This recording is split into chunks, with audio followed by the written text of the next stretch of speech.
One of the most revolutionary characteristics of Parker's Kenpo was his open and practical way of confronting the problem of self-defense. He did it putting aside the ritual and formal aspects, which contributed very little to efficiency, something that is very American. The skill and intelligence of its founder immediately contributed to a style that has never stopped evolving ever since. Of course, touched by the natural, inquisitive, and restless hand of Parker himself. After Parker's death, his students became part of a variety of organizations, but this did not affect the technical contents, ways, or attitudes. Larry Tatum, who is one of Ed Parker's most outstanding students, has maintained the same essence. In this case, his intelligent manner and kindness have stood out on the international scenes of Kenpo, making him shine, reflecting a clear philosophy similar to that of his master. His personality has distinguished him among magnitudes created after Master Parker passed away.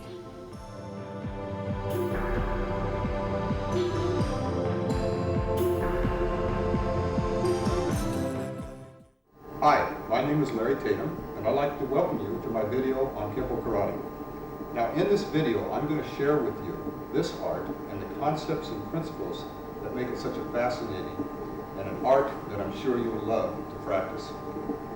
Now, as we go along, I want you to understand that these principles and concepts are universal and they're unique to any system, any style. They can incorporate this immediately into whatever you're doing. I hope you enjoy it, and I love to share and teach, so with the help of Adolfo, let's get started.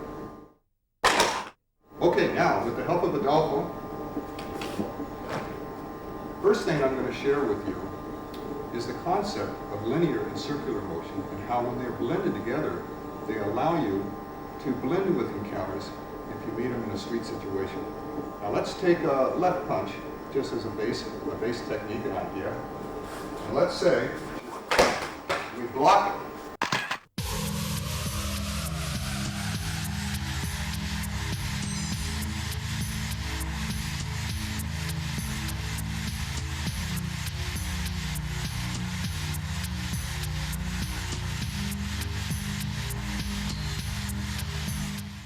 With the block, we have a circular action. Let's say I chose a circular line, because see, Kenpo is made up of circular and linear action.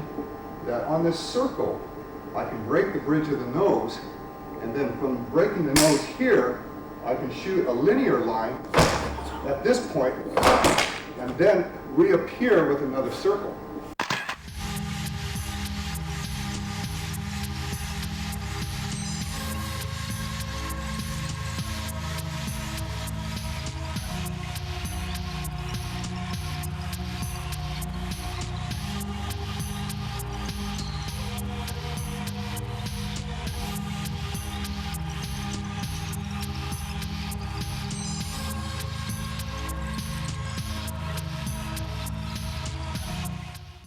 And another example would be, if he steps over here, if you shoot a right punch, and I block with a circle, I can go from a circle to a linear line, and then where a linear line ends, a circle reappears and allow me to follow that circle back to where I was.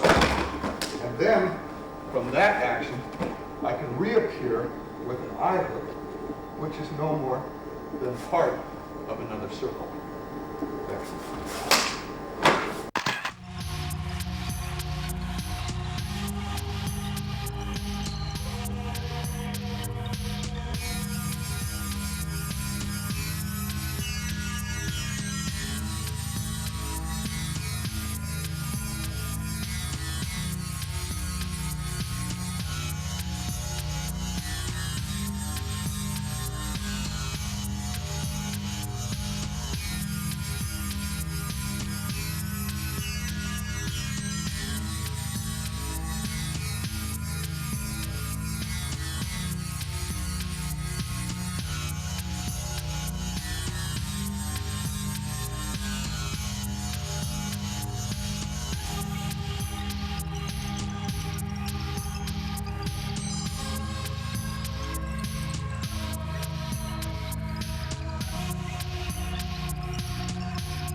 Larry Tatum started practicing Kenpo karate in Pasadena, California in 1966, and he became one of the outstanding artists of his style. He is well known for his captivating seminars and detailed explanation on his art. He enjoys his reputation as being an excellent black belt instructor. The power of his essence is based on his helping others to get to the maximum level of their potential through Kenpo karate. In 1984, he was named Instructor of the Year by Inside Kung Fu magazine. Among his pupils and disciples, you can find celebrities. He has worked personally with Sidney and Joanna Poitier, Gary Collins, Julie Haggerty, writer Joe Hymas, and Nancy Cartwright. He has also written 3 books: Confidence, A Child's First Weapon, and The Art of Competition Katas. At the moment, 10th Dan Larry Tatum is considered one of the highest authorities of Kenpo karate and one of the top figures most followed by instructors all over the world. Master Tatum dedicates his time teaching his art through seminars, demonstrations, and workshops all over the planet, along with his regular classes in the Kenpo School in Pasadena, California, in the USA. In addition, he has an international association called Larry Tatum Kenpo Karate Association, with an affiliation of more than 3,000 members who are in many countries around the world. His special interest is that of teaching children in schools. He educates children as well as adults to stay away from fighting. If there isn't any alternative, at least they know how to defend themselves. This is called confidence. The objective is to take self-confidence and use it, channel it into other aspects of our daily activities, such as the educational life of the children or the daily tasks that adults do. Master Tatum is the official representative and co-founder of Children in Danger, a non-profit association. He is also a technical counselor for the film industry and does fighting choreography for the cinema.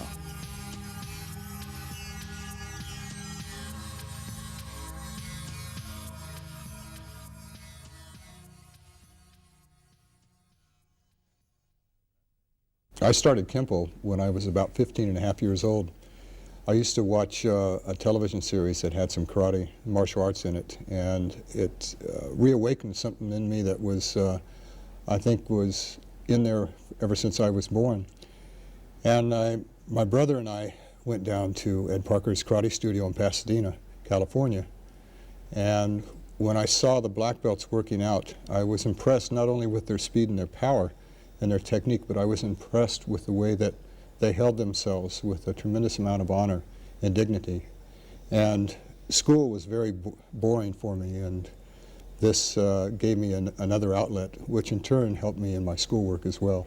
So it's something that I started with because I enjoyed doing it, because I was very athletic as a young kid, but more importantly, it became my vocation and then later my avocation that I do today. The main purpose of my worldwide association was so that I could further my teachings, not only just in the United States, but all around the world.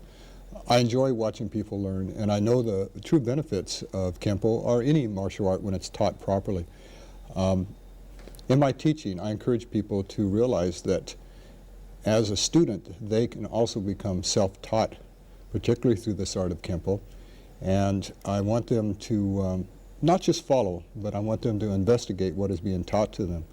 And in our association, we do that. It's not a type of association where I'm interested in politics, although politics does creep in any endeavor. But particularly in my association, I'm here to teach, enjoy people as they learn, and that's my main purpose. Okay, still talking about linear and circular action.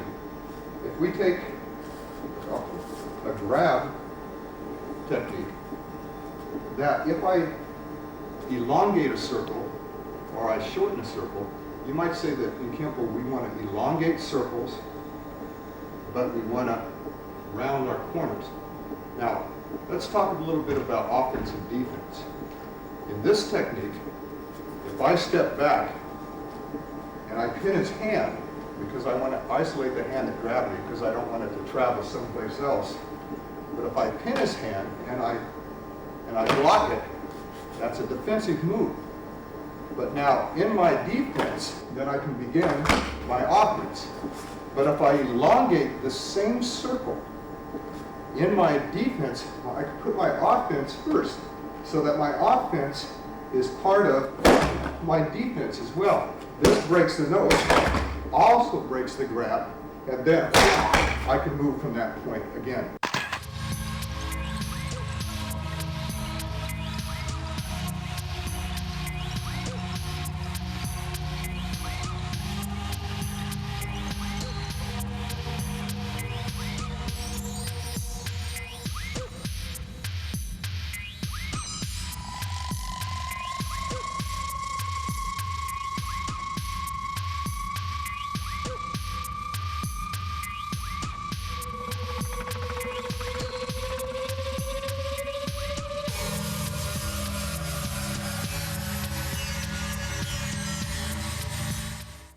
So depending upon how you use linear and circular action determines whether you're going to have an offense built in with your defense.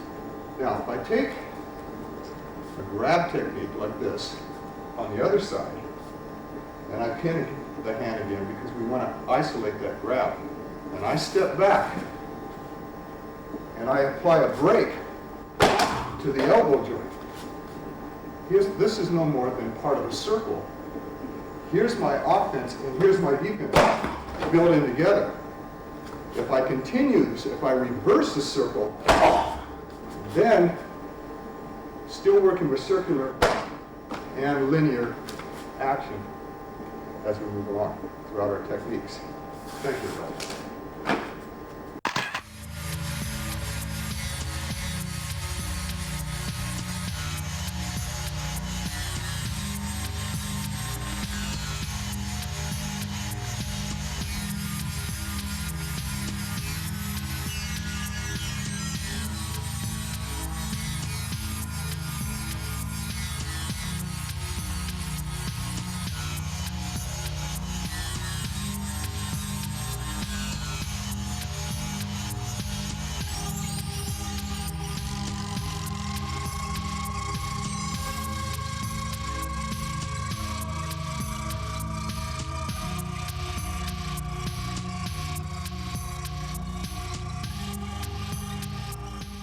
From around age 16, he began to study in the school in Pasadena in 1966.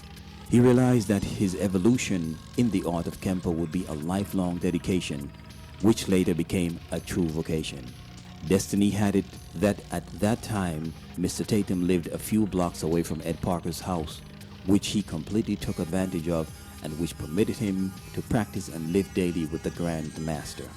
All these years of dedication, along with his natural talents, have given Master Tatum the title of Black Belt Instructor. In 1979, Master Ed Parker stated in Black Belt magazine that Larry Tatum was his protege. Since then, Master Larry Tatum has been teaching the art of Kenpo all over the world, just as he had learned it from his master. Recently, in 1999, in the Gathering of the Eagles, Master Tatum was voted in the Judan Shakai as the oldest Kenpo master. More than 1,000 advanced level black belts and other Kenpo masters attended to honor Master Tatum for his work and contribution to the system. The Judan Shakai is a committee made up of 16 masters at the moment and is headed by Master Larry Tatum as the Kenpo representative in America. As a young student, when I was being taught by Mr. Ed Parker, he was so impressive to me, not only in his stature and the way that he moved, but what impressed me the most was that he instilled a type of confidence in each one of us. And as a young teenager, that's very important. I remember when I took my first lesson, he said, I want you to open up your horse stance. He didn't say open up a horse stance, but your meaning giving to you. It was you that was learning this art. And it was always nice to know that you had somebody that could go to that encouraged you to enjoy yourself as a young person and have self-worth. And that's what I do today. That's what impressed me most about him, is that he encouraged people to develop their self-worth, their self-esteem. And he encouraged us also in the fact that although we were getting good in our fighting ability, especially as a young teenager, is to be able to control ourselves and use self-restraint. And you got to remember that back in the early 60s when I first started this, martial arts was very obscure. Most people didn't take it or really understand what it was all about. And so in that part of my life, it was so important to meet somebody that could bring this out to the populace. He was a very powerful man. He was very strong, quick to defend, but at the same time, he was quick to, if the situation called for it, he would defend himself. He taught us the difference between fighting with anger, and he taught us the difference between fighting because it was necessary, and how to make certain choices that I do today. That's helped me not only in my daily life, but in my business ventures as well. Okay, now let's move along a little bit. Now what I want to go over now is the rearrangement concept. This is very important. No matter what style or system that you're practicing, if you understand the rearrangement concept, you stand a better chance of molding with the situation in the street than if you don't. Now, what I mean by the rearrangement concept, that in the Kenpo world, we teach the students early on that if they can take a base technique, a required technique, for instance, for a certain belt level, we want them to learn it so that they learn certain basics that are involved in the technique, certain weapons. But more importantly, after they learn that base technique, we want them to be able to rearrange it to fit the situation that may occur in the street. Now, with a right punch, if we go 1, this will be our first strike. 2 will be the neck. The left hand is a constant. That'll be checking throughout this technique. Now 3 will be an elbow to the hinge of the jaw. 4 will be a back knuckle strike to the ribs. So we have 1, 2, 3, and 4. Notice the linear and the circling action and linear action as we travel through. Now this is our base technique. Let's go through it again. We have 1, 2, here's the constant check, 3, 4. Again, this hand is still checked.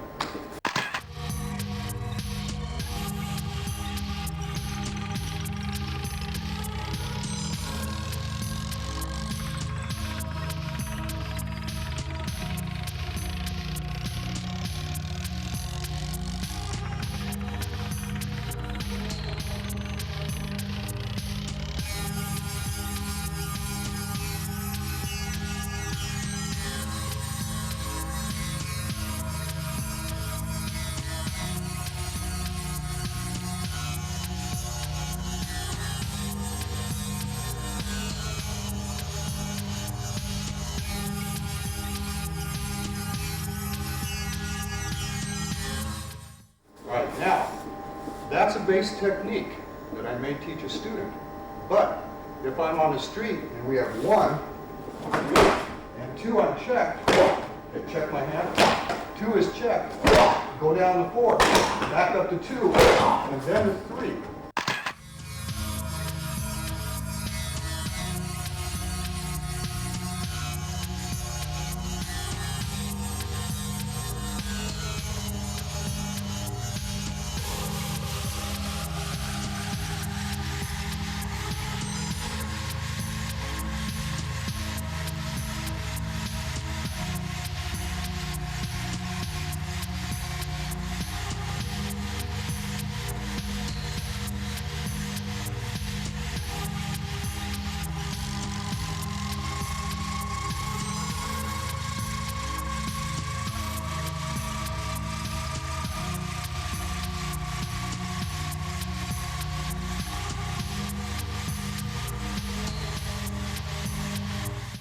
So all I've done was rearrange the targets, but I kept the weapons the same. We'll do it slow. So we have 1 unchecked. He sent me, push a little bit, push. When he pushes, he sent me down to this shot. And you can see it from here. Just drop it down. When the hand drops from the strike, then you come back up and shuffle forward to strike with that elbow. So it doesn't matter what technique that we're learning, that if he throws a left punch, and this is 1, 2, 3 as a base technique, we could go 1, okay, and if 2 he punches, then we can still what? Go to 3, still keep the same pattern. Because if you look at it, 1, this is the circular action that was intended for the nose. But I could bypass the nose and shoot it here, and then from this, use the elbow.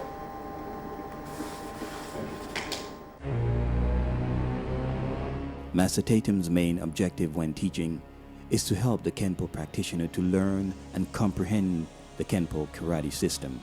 It is done in such a manner so that the martial artist can best adapt himself to the specific needs of each school. His seminar range from basic techniques to the most advanced ones. As a teacher, Master Tatum puts special emphasis on basic techniques trainings, not just only as techniques, but rather as a tool to apply the essential concepts that definitely revolutionize the concept of combat in the hands of Grand Master Parker. If a practitioner is capable of demonstrating that a technique can be used different from the correspondent belt technique for which it was prescribed, and if it contains the concept according to the principles of the American Kenpo, then you're right. This means that the techniques of the program are guides to bring about an understanding of the system exactly as it was designed by Grand Master Ed Parker. The rules do not have to be followed rigidly. Nevertheless, as always, it is important to keep in mind that before going off on an adventure creating your own techniques, the student should correctly dominate the basic principles. Master Tatum usually emphasizes the 4 combat distance: 1, outside of reach; 2, within reach; 3, penetrating contact; 4, body to body. When these 4 phases are combined in harmony, you maximize the art of Kenpo. You know, Kenpo is an art that was very practical in a number of ways, and most particularly it was the first of its kind that came on the scene by Ed Parker as an art designed for the practical-minded person. And that means that the movements were built on logic, okay? And although that a person could develop his skills in any art, and most importantly, it's the person behind the art, it's the ultimate aim, but Kenpo in itself lends itself to adapting itself to the way that you move and the way that you feel and think as a fighter. Now, from the very first lesson in Kenpo, you'll walk out and you'll be able to use what was taught to you because the movements are natural movements. If, for instance, I take a natural movement, like if something's coming over my head, it's instinctive for me to put my hands up. But if we sophisticate that move, then it becomes a natural action that becomes sophisticated and can be used in a defensive situation. Now, the way that I teach today is I take what I learned from my teacher and I put my own signature to it, meaning that each one of us have a unique ability and a unique way of teaching the art which we learned. And the way that I teach it today is my methods, my way of working with people. And one of the key things that I do is that when I'm teaching, I want to know what is it that motivates that person to learning. I don't want them to move exactly like me.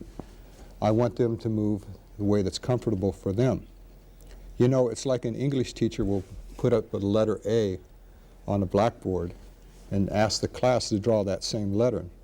Now, everybody in that class is going to try to emulate that A and do it like their teacher.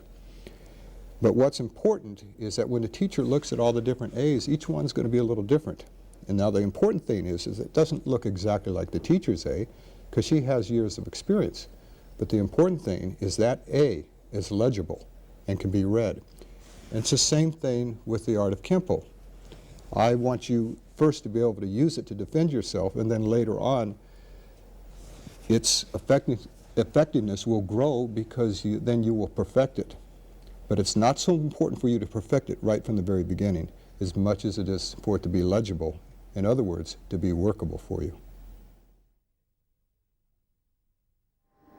Okay, now, let's take it a step further, but I want to back up just a little bit. I want to take a simpler technique, because in this technique that I'm going to teach you now, it'll explain a little more theory of how this art is used, okay? Welcome. Now let's take a situation where we're grabbed, and I'm stepping back. Why am I stepping back? Well, at this level, which is a yellow belt technique, it's the first belt after white belt. I'm stepping back so I stay away and create some distance from this arm right here. Because generally when somebody grabs you, it's because they want to control you and what? And punch you. If I grab Adolfo, it's because I'm threatening him and I want to hit him. It's very important for Adolfo at his basic level, let's say if he was a white belt, to step back. Step back, Adolfo. To get away from, that's right, okay, to get away from the punch. Okay. So what I'm doing is I'm stepping clear of that punch there. Also, by stepping and pulling, it puts weight on the front leg. When weight is shifted to either leg, it cancels out a height zone, a vertical line, okay? And it makes it difficult for your opponent to use their legs. So as I step back, I check the hand because I don't want it to travel, but also I want to transfer weight to this leg. Now, I've also created distance from the threatening strike. Now, as I step back, in my defense is my what? Is my offense. I'm attacking the nerve or the high point of the muscle here to deaden the arm, to break the grab. It causes injury, but as I do this, I also transfer my own weight and to get more distance from my opponent. But in doing so, I've canceled his height. But in canceling his height, I want to control now his depth line. Now that line stops him from coming into me. So as he moves in, I'm going to use my foot to control his depth. So here we're talking about height and depth play. I step back to get away from this. I control his height, break the grab, but I also want to control any further action with my foot. Now, if I put this together, then it allows me then to control any further action by adding a chopping. You notice that when these basics are used, they're used in a priority of practicality. Now that means that the student learns that a simple block becomes a strike. And in this art, every block is a strike, and every strike is a block.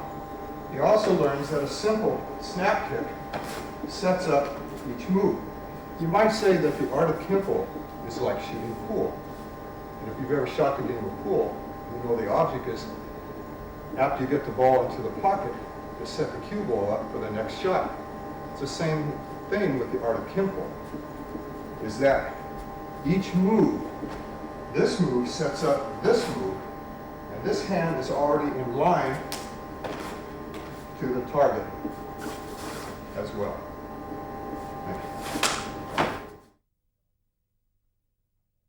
When I started taking Kenpo, Ed Parker was a teacher of the movie stars, and which later I also followed in his footsteps, and I wanted to do the same, and then I did later on throughout the years. Ed Parker brought the system to Hollywood, and it became very popular with the actors and entertainers, and Elvis Presley was the most famous of all the people that he taught. And I do remember when Ed Parker would be teaching me, he'd get a phone call. Sometimes it would be Elvis Presley, and sometimes I would listen in on the conversation, and Elvis would be in town, and he'd want to practice his Kenpo, so he would meet Ed Parker down at the West Los Angeles studio, and we had to be very careful because in those days, if anybody found out that Elvis was any place, within 5 minutes there would be a few hundred people, and then within 15 minutes there'd be 1,000 people there. So it was kept very secretly when Elvis was being taught. Okay, now I've talked about height and I've talked about depth, but now let's talk about width. And what does that zone have to do with fighting? Well, it's very important. And that means that on this grab technique, I step back initially to get away from that So I'm moving on depth. Also, we found out that transferring the weight to his leg controls his height. But what about his width? If I allow him to turn, that means he can hit me or kick me. Okay, that all has to do with this axis right here, that if he can turn on this axis, that means that he can turn to hit me or move away from me. So not only am I controlling his height and his depth, but I'm also controlling the width of his body on this move, okay? If he pulls free and he tries to hit me, then I have to deal with that turn. I have to deal with the width. But if I can keep that width in check, okay, and I can keep it in check by either blocking, or I can keep it in check by breaking the other side of the arm, it still keeps that right side, or the width of his body, away from me, so I can add other moves, and I'm not dealing with the width.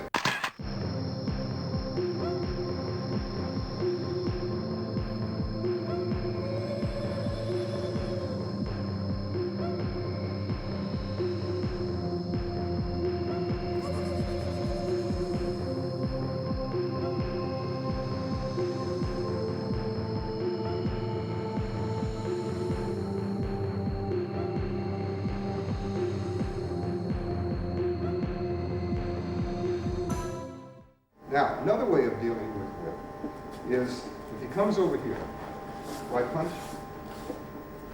and as I parry the punch away from me,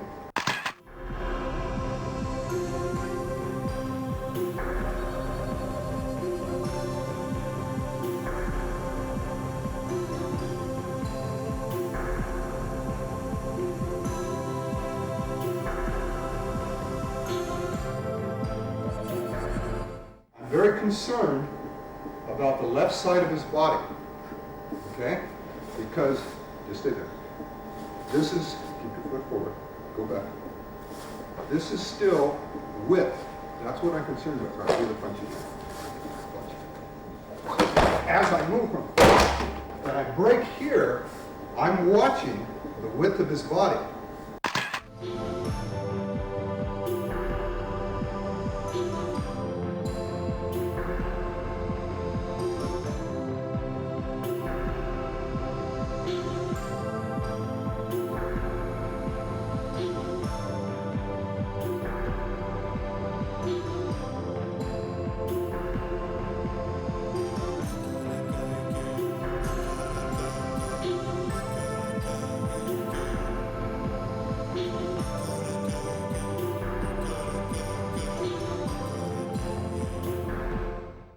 If I see him start to turn, then what I'll do is I can cancel his width by canceling the leg out.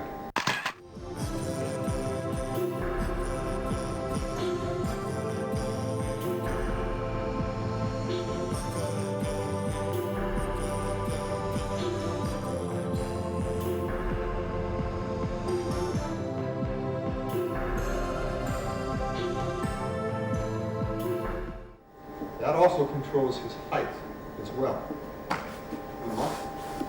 So when the body turns, it's this pivotal that I'm worried about.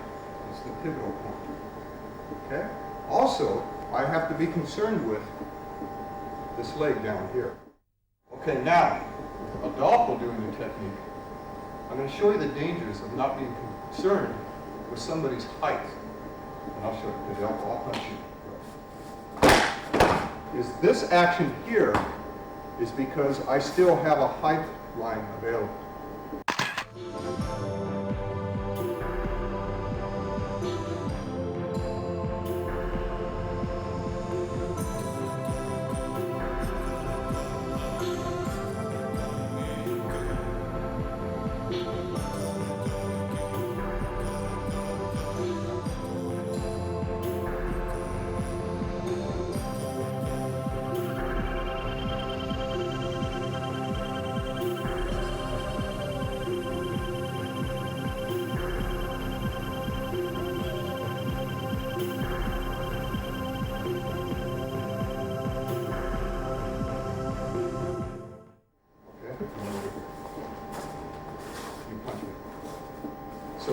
as I move from here, this leg covers this zone. I can do this, I can control it this way, or I can bypass it and control it this way.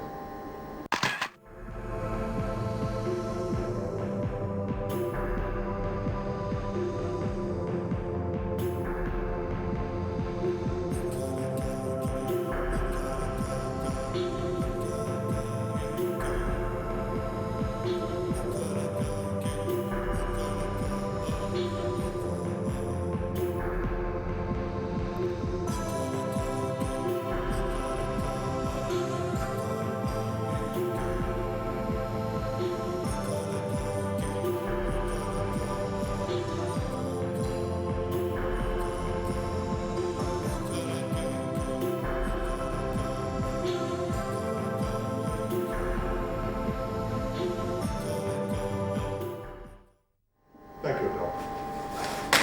But the important thing is understanding that your opponent and yourself are working in 3 dimensions of height, width, and depth. There is a 4th dimension, and that is time. Height, width, depth, and time. Now, time is a very important factor because it may work out on paper. When you write down a certain technique, it makes sense. But if you're, with the time factor has to be brought in, because if you're not fast enough, what works at one speed may not work at another speed. You know, you can outrun a bullet. You can actually make an equation. They prove you can outrun a bullet. Would you like to try? I know I wouldn't. Okay, so what works on paper is determined by the 4th dimension, which is time. You know, people ask me a lot about what ki is, or chi, and when I first started studying the art, I could do things that involved my ki, but as a young teenager, I really didn't know what was going on. It wasn't until years later that I started to investigate what ki really is and how you can develop it. Ki is no more than when the conscious mind and the subconscious mind unite together and they produce a superconscious. Your conscious mind is your ability to make random decisions throughout the day. Simple decisions, and they don't involve a lot of deep emotional activity. Your subconscious mind is that mind that has learned everything and been exposed to everything throughout your lifetime. None of it is forgotten or wasted, but it is deep-seated. Like a computer, you have to go in to access it to bring it out. Now, your subconscious does harbor everything that you ever learned, every experience. Your conscious mind, though, is not fast enough to move in a fighting situation. And many people, when they do get in a crisis, and they try to use their conscious mind and try to follow the action, they get hit and they can't move quick enough. Some people will panic because they'll go to their subconscious for answers, but they haven't really produced any knowledge and put it back into the subconscious, so they can't access it. Now, when you do have enough knowledge of your art, no matter what style, seated in your subconscious, during a crisis you'll slip from your conscious mind to your subconscious to pull this out. And what happens? As the knowledge comes out, it's at the same rate of speed that your body moves. So then ki becomes evident. Okay? All of your energy is focused at that point. It's that superconscious. Speed is greater. Your ability to produce more power in your strikes, to make quick decisions, is just as great as the power and the speed that you're producing. All of these elements come together. But again, it's when the subconscious is united with the conscious mind that you have this superconscious. It's no more than that. Yes, a lot of things do happen physically. The energy in your body starts to move up from, some people teach it to move up from below the navel and so forth. But I'll tell you one thing, as through my experience, that when I move with my ki, it doesn't start from below my navel. It starts from the soles of my feet all the way up to the top of my head. And there's a big difference between the magnetic energy that everybody has and the ki energy within inside your body. So it's a lot of things do go on physically, but all this happens when you learn to move from your conscious mind to your subconscious mind. Okay, now, as we move along, I want to talk about inserting different strikes as you apply your techniques. It's very important because we're talking about the time factor. Now let's take a technique where he's trying to kick us. Now this is a technique that's further along. It's down the orange belt level. It's for a white ball kick. Now, when I block it, okay, I'm creating distance as I block. The distance I'm creating is from this hand up here. This is part of the circle, okay? And I'm at the furthest point on that circle where he can't reach me, but I can reach in, I can reach him, okay? Okay? Now when I block it, I come in with my kick. And as the kick hits, it positions his face to align with my hand. Remember we talked about positioning like playing pool? So this kick positions here. So when I heel palm him, it's all set up. Notice my bottom hand is checking at this point.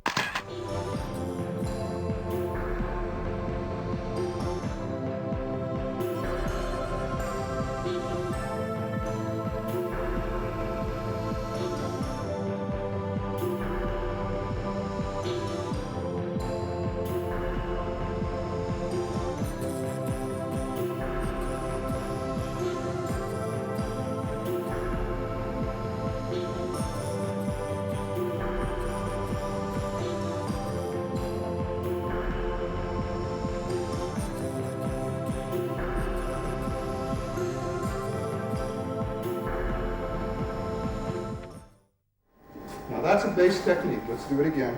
Kick comes in, I block it, kick to the groin, and heel palm.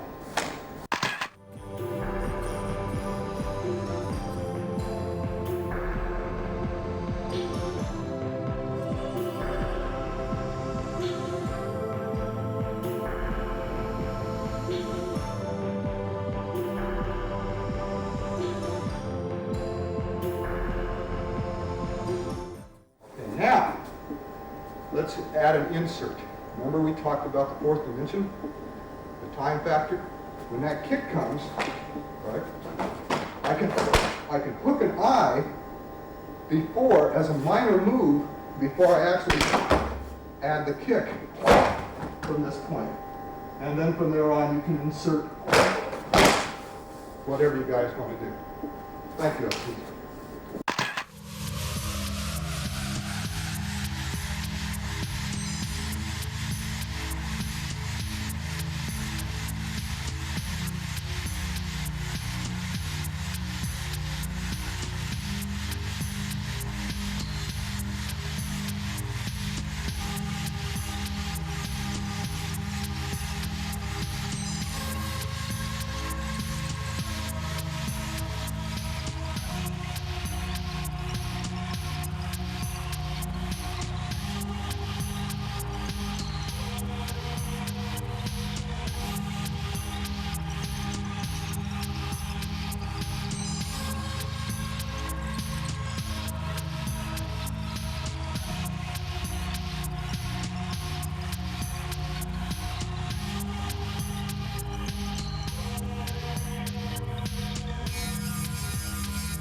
So you see, this art is not really complicated, but it is sophisticated. And its sophistication lies in its simplicity. Well, I hope you enjoyed it, and see you the next time I do a video. My name is Larry Tatum.